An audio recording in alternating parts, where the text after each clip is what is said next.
Today is Wednesday, June 3rd, 2026. Russian reconnaissance drones were picking up unusual heat signatures along the approaches to Vovchansk when Ukrainian forces launched their counteroffensive that suddenly flipped the entire dynamic on the Kharkiv front. What Moscow had planned as a straightforward push toward a buffer zone and eventual gateway into Kharkiv itself turned into a grinding reversal where Ukrainian units exploited terrain advantages and rapid drone deployments to push Russian battalions back toward the border areas. This development did not occur in isolation, as satellite observations from commercial providers revealed Ukrainian mobile groups striking deep logistics nodes near Mariupol, simultaneously threatening supply lines that Russian commanders had counted on for sustained summer operations. The real pressure built as Ukrainian forces demonstrated an improved ability to integrate AI-assisted targeting systems, which allowed them to identify and neutralize Russian artillery positions with greater precision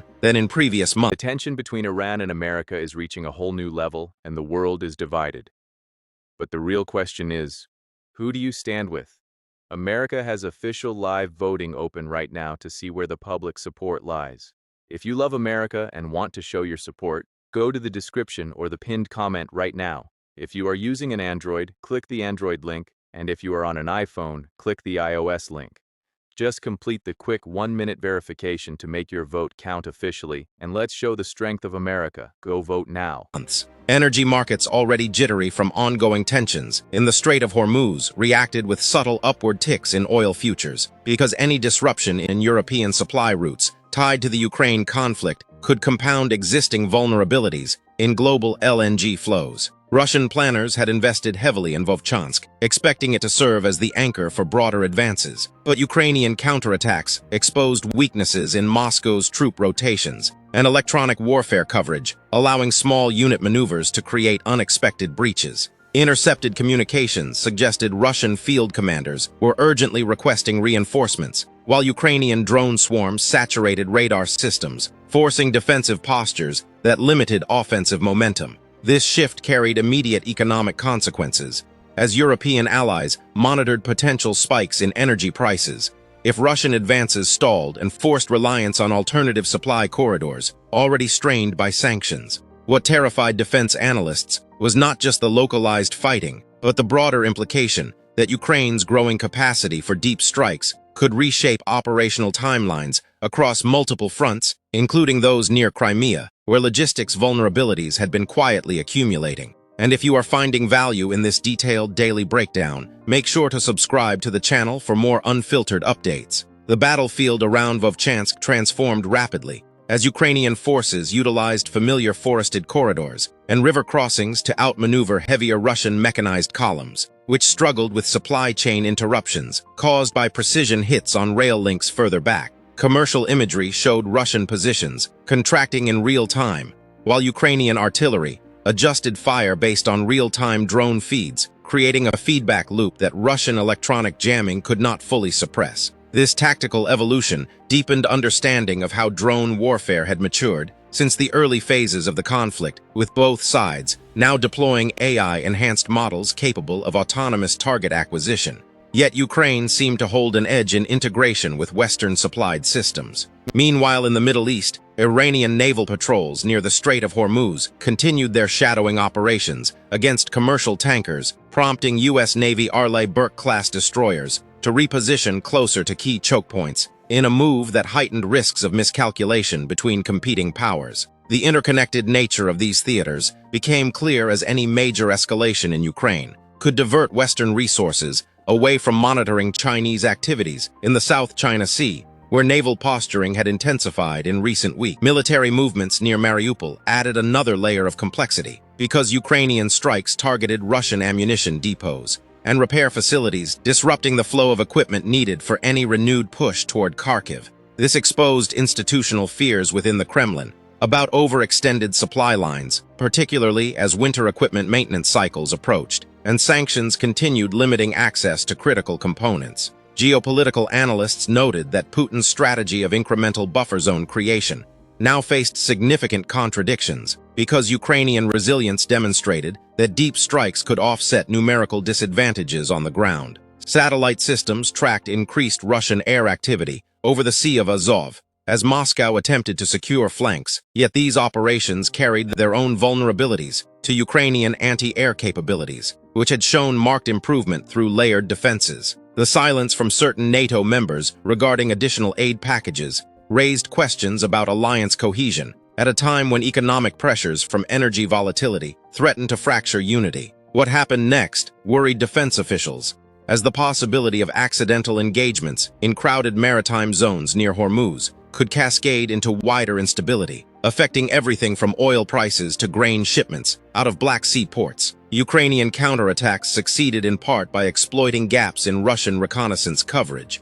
where drone losses had mounted due to improved Ukrainian electronic countermeasures, forcing Moscow to rely more heavily on ground-based observers exposed to artillery fire. This tactical reality shifted viewer understanding of the conflict's next phase, because it suggested momentum was no longer solely determined by sheer mass, but by adaptability in contested electromagnetic environments. In parallel, Chinese naval vessels conducted exercises near Taiwan that coincided with these developments, prompting Pentagon assessments of whether resource diversion in Europe might embolden actions in the Indo-Pacific. The economic fallout extended beyond immediate battle zones, as insurers re-evaluated coverage for vessels transiting high-risk areas in both the Black Sea and Persian Gulf, creating ripple effects on global trade routes. Russian forces attempting to stabilize Vovchansk encountered repeated ambushes from small Ukrainian teams equipped with portable anti-tank systems, which highlighted vulnerabilities in urban warfare doctrine that had not been fully addressed despite years of fighting.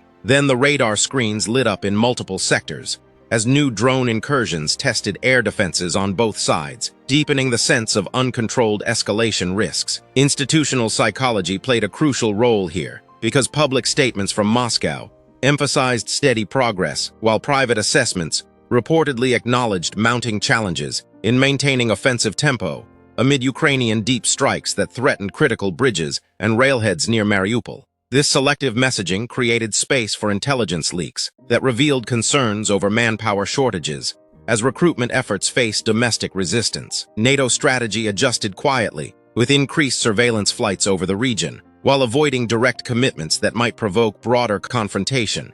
Yet the underlying tension remained as alliance members weighed the costs of prolonged support against domestic economic strains. The real danger was something else entirely, because a successful Ukrainian disruption of Russian logistics could force Moscow toward riskier asymmetric responses, including heightened cyber operations or expanded targeting of energy infrastructure. In the Middle East, IRGC activities around key islands in the Strait of Hormuz continued to create uncertainty for tanker traffic, as U.S. and allied vessels maintained presence to deter disruptions that could send oil prices soaring and indirectly fund prolonged operations in Ukraine. Through higher revenues, Ukrainian forces near Vovchansk pressed their advantage by integrating newly arrived Western munitions with local production drones, creating hybrid capabilities that challenged Russian air superiority claims. This development introduced strategic danger because it suggested the conflict could enter a phase where technological edges compensated for territorial losses, forcing both sides into prolonged attrition. Economic impacts materialized quickly, as European nations faced renewed pressure on natural gas reserves if Black Sea shipping faced further interruptions tied to battlefield outcomes. What governments feared privately involved the potential for misidentified contacts in crowded skies, leading to unintended escalations that could draw in additional actors beyond current participants. Satellite imagery revealed hidden deployments of Russian reserves, moving toward border regions, yet these movements appeared reactive rather than part of a coherent, renewed offensive, raising questions about command cohesion. The timing immediately raised suspicion among OSINT analysts, who cross-referenced public data with leaked reports, exposing contradictions in official narratives about operational success. As Ukrainian units consolidated gains around Vovchansk, Russian commanders shifted focus toward defensive consolidation, while attempting limited counterstrikes that yielded mixed results due to effective Ukrainian jamming of communication networks.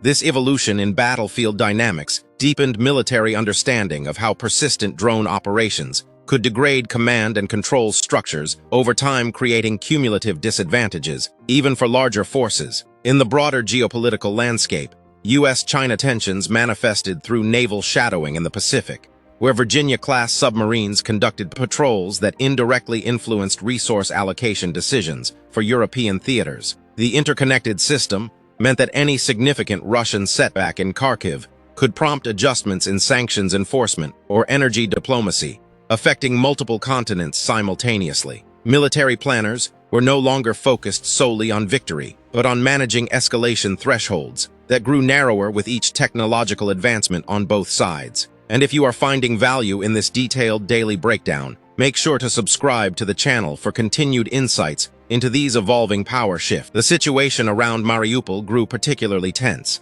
as Ukrainian strikes targeted logistics hubs, forcing Russian forces to reroute supplies through more exposed corridors, vulnerable to further interdiction. This operational risk compounded existing pressures from sanctions that limited access to advanced components for drone and missile systems, prompting greater reliance on domestic production, with varying quality outcomes. Propaganda campaigns on both sides intensified with selective releases of footage designed to shape perceptions, while open-source investigators used satellite evidence to reveal discrepancies between claims and actual movements on the ground. The real nightmare scenario involved one wrong radar identification in the Strait of Hormuz, where Iranian fast boats and U.S. Navy assets operated in close proximity, potentially triggering chain reactions that could spike global energy costs and alter funding flows for the Ukraine conflict. Ukrainian growing ability to strike deep exposed Moscow's buffer zone strategy as more fragile than anticipated, creating alliance tensions within NATO over how to sustain support without crossing perceived red lines.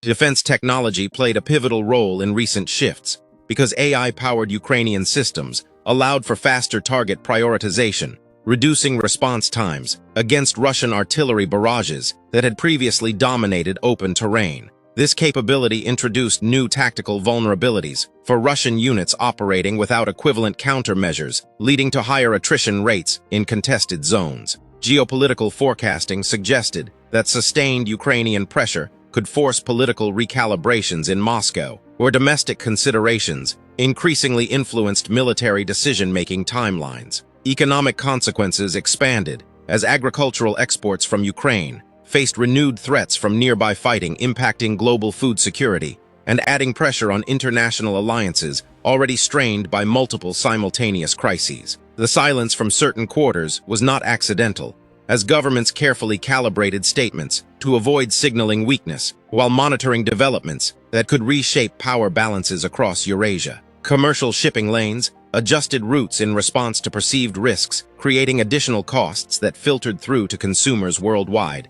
and highlighted the truly global nature of these localized conflicts. Russian summer offensive plans appeared delayed or modified, as Vovchansk developments forced reallocations of resources that had been intended for multiple axes of advance. This adjustment revealed command pressure, because sustaining momentum across dispersed fronts required logistical feats complicated by persistent Ukrainian interdiction efforts near Mariupol. In the South China Sea, Chinese activities continued to test U.S. Navy responses, creating a secondary theater that demanded attention and resources, potentially limiting options in Europe. The hidden implication involved how energy market volatility from any Hormuz incident could provide indirect leverage in unrelated negotiations, affecting everything from sanctions relief to military aid packages. What terrified energy markets was not necessarily a direct strike, but the possibility that prolonged uncertainty would lead insurers to withdraw coverage entirely for critical transit routes, amplifying economic shocks far beyond the immediate battlefields. Ukrainian counterattacks had thus achieved more than territorial gains by forcing strategic re-evaluations at multiple levels of command.